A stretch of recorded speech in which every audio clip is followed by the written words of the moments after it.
The first time they came, it was a polite fiction. A crisp white envelope bearing the insipid logo of the Harmony Hills Homeowners Association tucked into the wrought iron gate of my ranch. Friendly reminder. Landscaping standards. My ranch. My 100 acres of deliberately untamed California chaparral, bordering their manicured postage stamps of misery. I laughed. The gate, a 20-foot span of heavy steel, was more than a mile from their nearest cul-de-sac. The wind probably carried it. I burned it in the fire pit that night, the ashes rising to mock the stars they couldn't see past their sodium vapor streetlights. They didn't know who they were dealing with, did they? They saw an old ranch, perhaps a new owner unfamiliar with their petty kingdom. They saw an easy target. The second notice wasn't delivered. It was found, impaled on a yucca spear near my perimeter fence, a clear sign they'd climbed it. This was no longer about landscaping. This was about territory, my territory. The fence wasn't decorative. It was functional. 5 strands of high-tensile wire marking the boundary between my world and theirs. A boundary they clearly didn't respect. Their inspectors, as they grandly called themselves, usually one portly busybody named Gerald, the HOA president, and his equally officious acolyte, a younger man with a clipboard and an air of unearned authority, were now trespassers. My wife, Elena, saw them first, through the binoculars she used for birdwatching. 2 figures, clambering over the wire like clumsy baboons, trampling the brittle brush. She said nothing, her silence a heavier weight than any shouted alarm. Her family had owned this land for 3 generations. It was sacred ground, not a subject for bylaw enforcement. The sight of them, polluting our solitude with their petty concerns, was a desecration. That evening, she simply looked at me, a question in her eyes that held a century of defiance. "They crossed the line," I said. It wasn't a question. It was a statement of fact, a declaration. The old instincts, dormant for years, began to stir. They thought this was a game of rules and regulations. They were about to learn it was a contest of wills, and I had no intention of losing. The violations escalated. Little flags, bright orange against the muted greens and browns of my land, started appearing just inside my fence line. Overgrown vegetation, unapproved structures, referring, I presume, to a deer blind my grandfather built 50 years ago. Each flag was a fresh incursion, a smug assertion of their imagined power. Gerald, the HOA president, had a particular swagger. I'd seen him from a distance, chest puffed, pointing, directing his minion. He had the look of a man who'd peaked in high school as hall monitor and never quite recovered. Narcissistic, delusional, and utterly convinced of his own righteousness. His reign was built on the intimidation of the meek, the retired couples who just wanted peace, the young families too exhausted to fight over the approved shade of beige for their mailboxes. But my ranch wasn't a beige mailbox. It was a fortress of solitude, earned and defended. The moral violation wasn't just the trespass. It was the arrogance, the presumption that their trivial rules could extend beyond their manicured lawns and into the heart of my sovereign space. It was the look on Elena's face, that flicker of disturbance in her usually serene eyes as she watched them from our porch. Our porch light a beacon of defiance they sought to extinguish. They were poking a bear, a very calm, very patient bear, but a bear nonetheless. My old CO used to say, "Never mistake calm for inaction." He was right. The calm was the gathering of the storm. The silence was the strategic planning phase. They were writing their own citations. Little did they know, they were also writing the warrant for their own humiliation. Every orange flag was another nail. My response wouldn't be found in their book of bylaws. It would be drawn from a different kind of manual altogether. I suppose they never bothered to do a thorough background check. Or perhaps they did, and the file was so heavily redacted it told them nothing useful. "Retired engineer," it might have said. Vague. Benign. It wouldn't have mentioned the years spent designing and implementing perimeter security systems for facilities that made Harmony Hills look like a sandcastle. It wouldn't have detailed the projects where deterrence was measured in kilowatts, and the consequences of a breach were considerably more severe than a sternly worded letter. My dormant authority wasn't a title or a badge. It was a deep, embedded knowledge of systems, of control, of leverage. And Gerald, in his infinite suburban wisdom, was handing me all the leverage I needed. My sidekick in this, though he didn't know the full extent of the plan initially, was my neighbor 2 miles down the county road, a man named Silas. Silas was 70, wiry as a whip, with eyes that had seen too much and a healthy distrust of anyone wearing a polo shirt with a logo. He was a conspiracy theorist of the old school, the kind who believed the moon landing was faked, but also knew every single county ordinance and state statute regarding land use and animal husbandry. Electric, you say? He'd mused when I casually brought up the idea of reinforcing the fence line, ostensibly for some goats I was thinking of getting. Good for keeping coyotes out, or in, depending on your perspective. His grin was all weathered leather and knowing amusement. He had a shed full of ancient but perfectly functional agricultural equipment, including a fence charger that looked like it could power a small town. Found it at an estate sale. They didn't know what they had. He winked. He helped me string a new, discreetly insulated wire along the existing fence posts, just below the top strand, almost invisible against the rustic wood and aged metal. We posted the requisite warning signs: small, metal, legally compliant, facing my property. From their side, unless you were looking for them, they were practically invisible. They wouldn't be looking. They were too busy looking for violations. The tactical retaliation was planned with surgical precision. Phase 1, observation. I set up a series of motion-activated trail cams, the kind hunters use, syncing them to a private server. Not just for evidence, but for pattern analysis.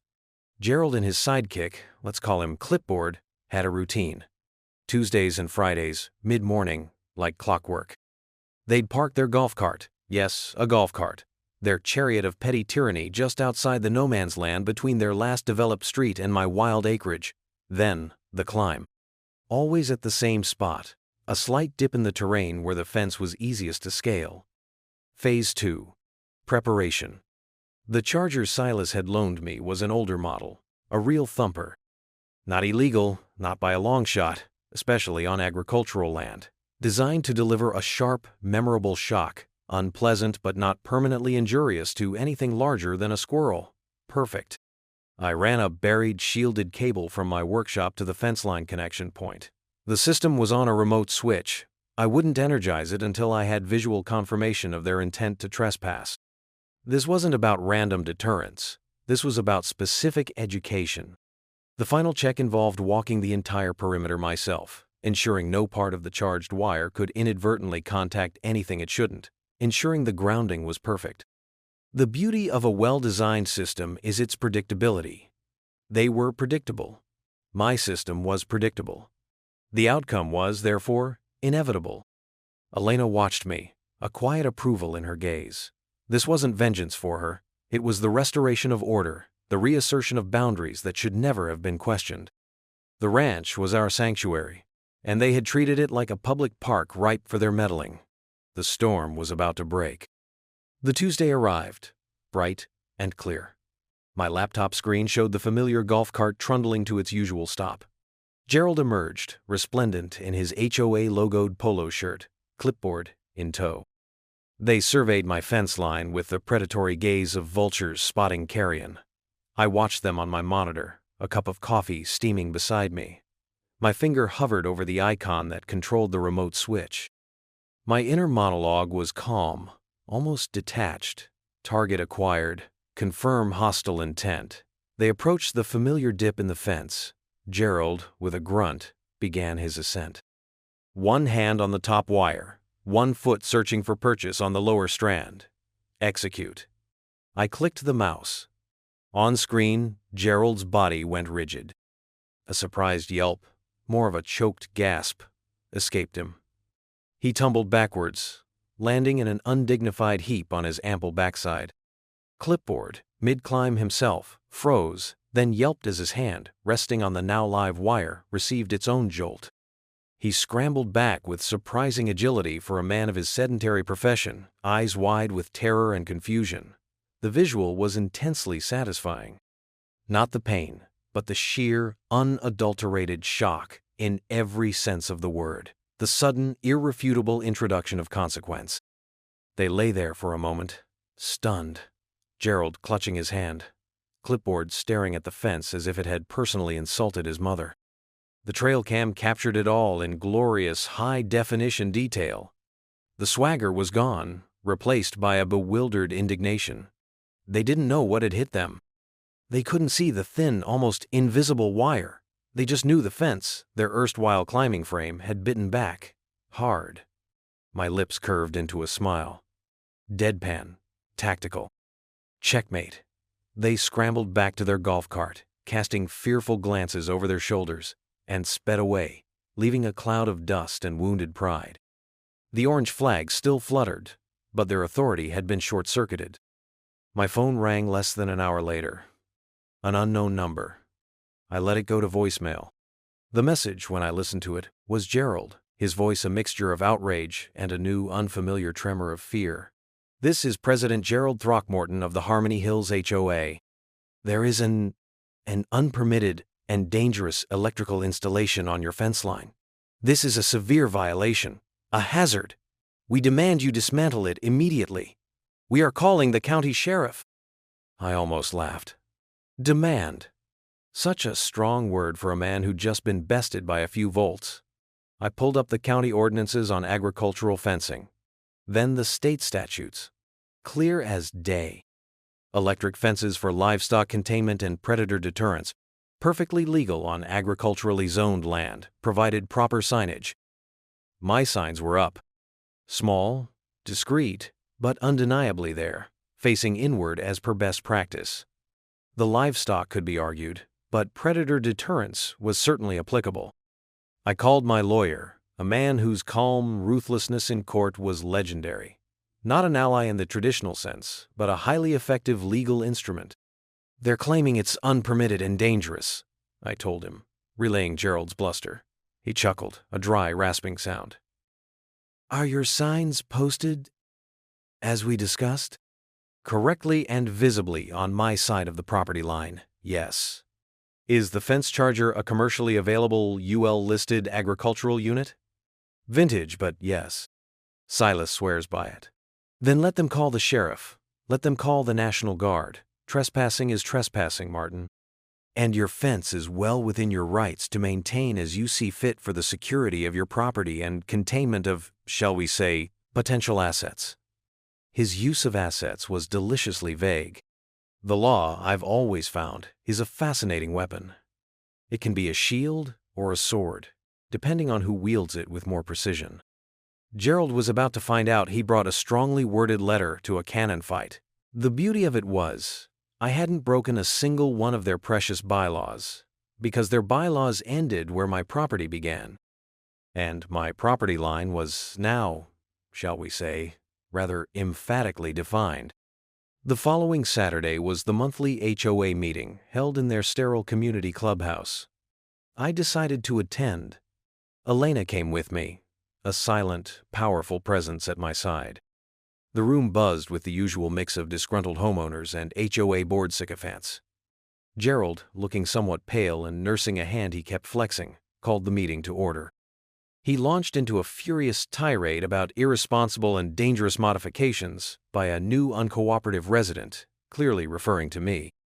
He spoke of potential injury to innocent inspectors merely performing their duties.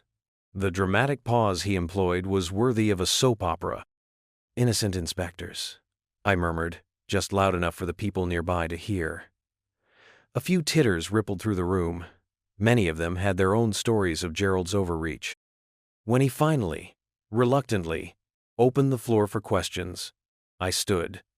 All eyes turned to me, the reluctant warrior, stepping into the arena. "Mr. Throckmorton," I began, my voice calm, measured. "Could you please clarify for the record which specific Harmony Hills bylaw I have violated by installing a standard agricultural electric fence on my own agriculturally zoned private property? A fence designed for livestock containment and predator deterrence, and which is clearly marked with appropriate warning signs as per state law." A hush fell. Gerald sputtered. It's dangerous. You could have killed someone." "The voltage, Mr. Throckmorton," I replied, my tone dropping to a cold, precise deadpan, "is designed to be a deterrent, not lethal, similar to those used on thousands of farms and ranches across this state. Perhaps if your inspectors refrained from illegally climbing fences and trespassing onto private property, the issue of accidental contact would be entirely moot." I produced a sheaf of papers. "These are copies of the county and state statutes regarding agricultural fencing. And these," I added, holding up a set of glossy prints, "are time-stamped photographs from my property's security cameras, clearly showing your inspectors repeatedly trespassing." The zoom-in on Gerald's undignified sprawl was particularly effective. A gasp went through the room, followed by a wave of murmurs. The silent majority was finding its voice. The power dynamic in the room shifted palpably. It was no longer Gerald, the all-powerful president, versus the recalcitrant newcomer. It was Gerald, the documented trespasser and purveyor of misinformation, versus a man who clearly knew his rights and wasn't afraid to assert them. The supporting neighbors, previously cowed, began to stir. One elderly woman, Mrs. Henderson, who'd been cited for the wrong color of garden gnomes, spoke up. "He's right, Gerald. You sent me 3 notices about my gnomes." "My gnomes! On my own porch!" Others chimed in, a chorus of grievances unleashed. Gerald's face went from pale to puce. His authority was crumbling before his eyes. This was the public reckoning. His carefully constructed image of control was shattering like cheap glass. My monologue, delivered with that cold, tactical precision, was the hammer. "The issue here isn't my fence, Mr. Throckmorton. The issue is a pattern of harassment and overreach by this HOA board, extending far beyond its legal purview. My fence is a consequence, not a provocation. It is a boundary. A clearly defined, legally defensible, and now robustly enforced boundary." I paused, letting the words sink in. "You see, when you continually push, when you violate sanctuary, when you mistake patience for weakness, eventually you will encounter a line you cannot cross." "You found that line." The rhetorical flourish landed with the weight of a gavel. Clipboard, sitting beside Gerald, looked like he wanted the earth to swallow him. He was furiously taking notes, but his heart clearly wasn't in it. The game was up. The arrest warrants wouldn't be for me. The real crime here was the systematic abuse of power, and the evidence was now public. The news headlines, if any local paper cared, would not be kind to Harmony Hills HOA. The aftermath was quiet. Remarkably so. The HOA, faced with undeniable evidence of their trespassing and the sudden backbone of their previously docile residents, retreated. Gerald Throckmorton III, as his full, pompous nameplate read, resigned from the presidency a week later, citing personal reasons. Clipboard vanished from the HOA scene altogether, likely finding a less hazardous outlet for his bureaucratic impulses. The orange flags on my property drooped, uncollected, eventually fading under the California sun before being consumed by the natural cycle of the chaparral. My fence remained, a silent sentinel. The charger was usually off now, its point having been made, but the memory of its sting lingered in the local consciousness. The neighbors started tentatively pushing back against other petty tyrannies, emboldened. Mrs. Henderson's gnomes reappeared, more numerous and vibrant than ever. My family's legacy, the sanctity of our ranch, was secure. The porch light burned brightly, a symbol of our restored control, our unwavering defiance. The gate, once a mere suggestion, was now an indisputable demarcation, psychological closure. Sometimes I'd walk the fence line, Silas occasionally joining me. He never explicitly asked about the incident, but his eyes would twinkle. "Good fence," he'd say, "keeps the peace." And it did. The peace that comes from knowing you've drawn a line in the sand, or in this case, with high tensile wire and a few well-placed volts, and defended it. There was a moral cost, perhaps, to meeting aggression with such calculated force, but the cost of inaction, of allowing our sanctuary to be violated, would have been far greater. It was, as they say, a tactical recalibration of local power dynamics. You won't believe what some people think they can get away with until they meet someone who won't let them. The story spread, of course, in hushed tones at first, then with a kind of folk hero reverence among those who had suffered under the HOA's petty reign.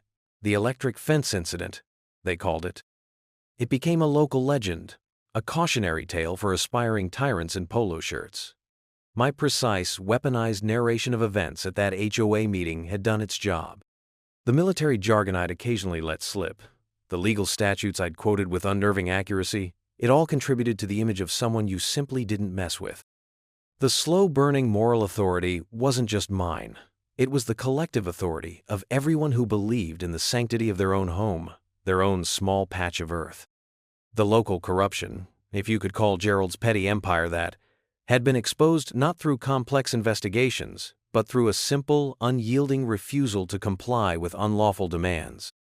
The documents I'd presented were stark, their overreach versus my rights. The climactic confrontation hadn't been a physical brawl, but a public dismantling of a bully's platform, a humiliating exposure of his arrogance. That, in many ways, was far more devastating for a man like Gerald. The emotional tone in our home shifted from somber resilience back to its natural state of protective loyalty and quiet joy. The ranch breathed again. The shock, you see, wasn't just electrical. It was a shock to the system, a jolt that reawakened a community's sense of agency. And all because they didn't know who lived beyond their manicured borders. They didn't know that some lines, once crossed, trigger a response that is both legally lethal and morally unflinching. They learned. Oh, they learned.